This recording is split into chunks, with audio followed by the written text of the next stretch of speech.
Ya, makanya Bapak Ibu yang saya hormati, dulu pernah saya masih di Sumatera Barat dulu. Ya, jadi guru saya Syekh Muhammad Ali Syarif Datuk Meninjun rahimahullah taala. Beliau mengajarkan tarekat. Datanglah seorang ustadz dari Padang Panjang, waktu itu cerita beliau. Ya. Lalu kata ustadz itu, "Buya, saya dengar Buya mengajarkan tarekat." "Oh ya," kata Buya. "Itu kan bid'ah, Buya. Nggak ada dasarnya, nggak ada dalilnya." Buya ketawa aja. "Kamu belajar tarekat sama siapa?" "Oh, kalau saya nggak pernah belajar." Itu kan bid'ah. Kata Buya, "Kalau belum pernah belajar, bagaimana kau menilai bid'ah atau tidak, benar atau salah? Belajar dulu, setelah tahu baru beri nilai." "Oh, saya mau belajar sama Buya, Buya, tapi janji Buya," katanya. "Janji apa?" kata Buya. "Kalau nanti saya sudah belajar, saya sudah talqin zikir sama Buya, saya amalkan, saya nilai. Kalau salah, Buya siap untuk meninggalkan tarekat."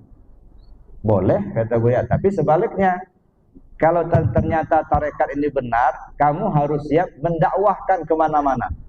Kamu ceramahkan kemana-mana untuk belajar tarekat. Siap?" Nah, talqin zikir. Begitu talqin zikir, dia belajar zikir, dia ngamalkan zikir. Baru 3 bulan Pak ngamalkan zikir, udah keliling Padang Panjang itu. Belajar tarekat itu hukumnya wajib. Berbalik 180 derajat. Bukan hanya Padang Panjang, termasuk Bukit Tinggi, Batu Sangkar, dia ceramah. Belajar tarekat hukumnya wajib. Jadi ternyata menilai sesuatu karena belum tahu. Setelah dia tahu, barulah dia mengakui kebenaran itu. Nah, jadi maksud saya, kita jangan pernah mau ditipu, Pak. Banyak orang takut belajar tarekat karena isi otaknya cuma 2 itulah, gila sama bid'ah. Yang didengarnya itu. Dia nggak pernah belajar, nggak pernah bertanya kepada yang ahlinya. Nah, jadi Bapak Ibu, yang harus berdiri tauhid. Alatnya kalimat la ilaha illallah. Maka disebutlah kalimat tauhid. Yang dituju tauhid, tetapi menggunakan alat disebut kalimat tauhid la ilaha illallah. Jadi belajar tarekat itu belajar cara mengamalkan 2 kalimat syahadat. 2. Yang ketiga, kita cari isi. Apa sih isinya 2 kalimat syahadat itu? Kalau asyhadu alla ilaha illallah asyhadu anna muhammadar rasulullah, itu mah bahasa Arab. Aku bersaksi tak ada Tuhan selain Allah, aku bersaksi Muhammad utusan Allah, itu mah alih bahasa ke dalam bahasa Indonesia. Isinya apa? Memahami isi ilmunya, ilmu tauhid, ilmu akidah, ilmu usuluddin, ilmu sifat 20. Itu memahami isi 2 kalimat syahadat. Naik yang keempat, memahami posisi. Asyhadu alla ilallah syahadat tauhid, asyhadu anna Muhammad rasul syahadat rasul. Kapan kita dalam posisi syahadat tauhid, kapan kita dalam posisi syahadat rasul. Ilmunya ilmu hakikat.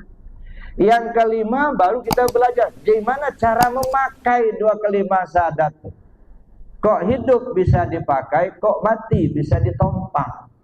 Carilah hidup yang akan dipakai, mati yang akan ditompang. Itulah 2 kalimat syahadat. Tapi bagaimana cara memakainya? Ini ilmunya ilmu ma'rifat. Perlu kita kaji lebih jauh. Maka saya bilang tadi, jangan hanya merasa cukup dengan hafal kalimat. Ini pondasi. Makanya kalau dalam Al-Quran itu disebutkan Nabi Musa membelah laut dengan tongkat, ini petunjuk. Tongkat itu alat untuk berdiri. Yang berdiri tauhid, alatnya kalimat la ilaha illallah. Rasul berpesan, jadidu imanakum, perbaru iman kalian. Kata sahabat, kaifa nujaddidu imanana ya Rasul? Bagaimana caranya kami perbarui iman kami ya Rasul? Apa jawab Rasul? Faksiru bizikri la ilaha illallah. Kalian mesti banyak-banyak sebut la ilaha illallah. Banyak-banyak. Bukan sedikit. Semakin banyak semakin bagus. Bahkan ada satu hadis yang disebutkan, ya kan? Man qala la ilaha illallah sab'ina alfa buri'a minan nar. Siapa orang yang menyebut la ilaha illallah sebanyak 70.000 kali, Allah lepaskan dia dari api neraka.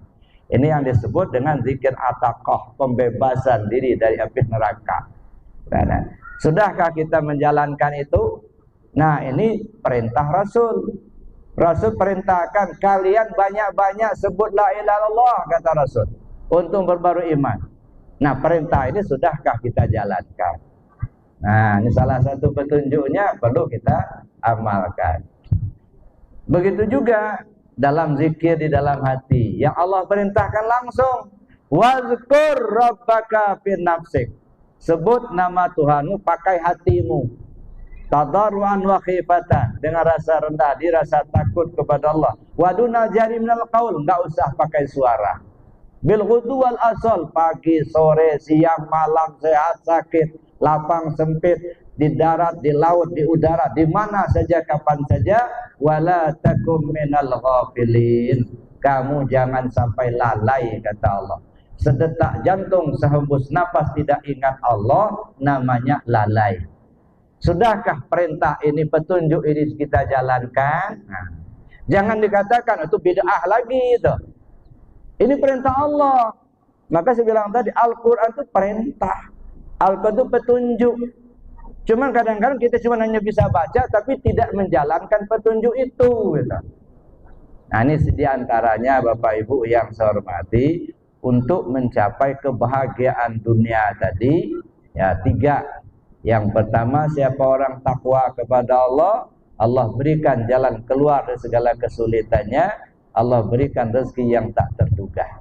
Yang kedua, kalau orang sudah mulai melupakan, Allah persilahkan berbuat semaunya. Nah, silakan kalian berbuat baik serasa cukup jadi bekalmu di dalam surga. Silakan kalian berbuat jahat serasa mampu menanggung derita dalam neraka. Up to you. Terserah Anda. Ya. Jadi kalau sudah melupakan, itu Allah beri kesempatan, tapi awas, satu ketika Allah akan cabut itu. Yang ketiga tadi, kalau sudah benar-benar berpaling dari ajaran Allah, wa man a'rada an dzikri fa inna lahu ma'isyatan dhanka. Kalau orang sudah berpaling dari ajaran Allah, Allah berikan kehidupan yang sempit di dunia. Sempit pikiran, sempit hati, sempit ekonomi, sempit.